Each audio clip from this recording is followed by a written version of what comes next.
सभे मगहिया भाई बहन के भूलेटन काका के राम राम आथिन मगहिया खबर में सुनथिन देश दुनिया के खबर। दिल्ली के मुख्यमंत्री अपन इस्तीफा दिलन। आतिशी के बनावल गेल दिल्ली के मुख्यमंत्री प्रधानमंत्री नरेंद्र मोदी के 74वां जन्मदिन पर अलगे अलगे कार्यक्रम के आयोजन कयल गेल। जम्मू कश्मीर के 24 सीट पर हो रहा है पहला चरण के चुनाव। कुल 219 उम्मीदवार के होए भाग्य के फैसला। हरियाणा के फरीदाबाद में गृह मंत्री अमित शाह कांग्रेस पर बरसलन। वो कहलन वन नेशन वन इलेक्शन इस सत्र में लागू हो सके है। मोदी सरकार के तेसरका ट्रम के 100 दिन पूरा होवे पर गृह मंत्री रिपोर्ट कार्ड पेश कैलन। सुप्रीम कोर्ट बुलडोजर कार्रवाई पर लगौलक रोक। अखिलेश समेत दोसर विपक्षी नेता एकर कैलन स्वागत। बेसी करके गणेश जी के मूर्ति विसर्जित कर देवल गेल। लाल बाग के गणेश के भी कैल गेल विसर्जन। रांची के सिल्ली में एगो मालगाड़ी के इंजन पलट गेल। संथाल परगना में घुसपैठ के जांच ईडी करत। भीटी आर में एगो तेंदुआ मरल पावल गेल।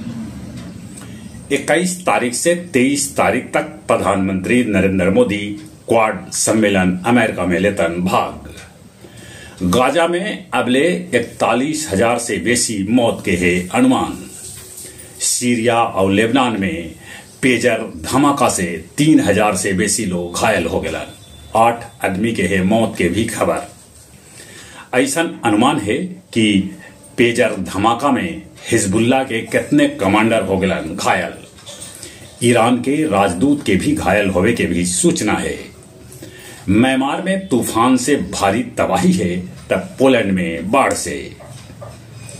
गया जी में डिप्टी सीएम विजय कुमार सिन्हा दोसर अतिथि के साथ मिलके पितरपक्ष मेला के कैलन उद्घाटन।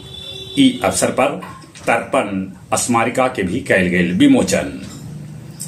पिंडदानी सभे के ठहरे लेल गया के ऐतिहासिक गांधी मैदान में स्मार्ट टेंट सिटी के लगावल गेल है, जगह में पिंडदानी ठहर रहलन है।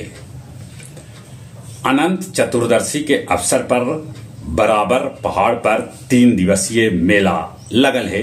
अबरी पोख्ता के है इंतजाम। सावन में बराबर पहाड़ पर होल है कितने भक्त के मौत। और अब कुछ खेल के समाचार। भारत चैंपियन ट्रॉफी जीत लेलक। वो फाइनल में चीन के 1-0 से हरौलक।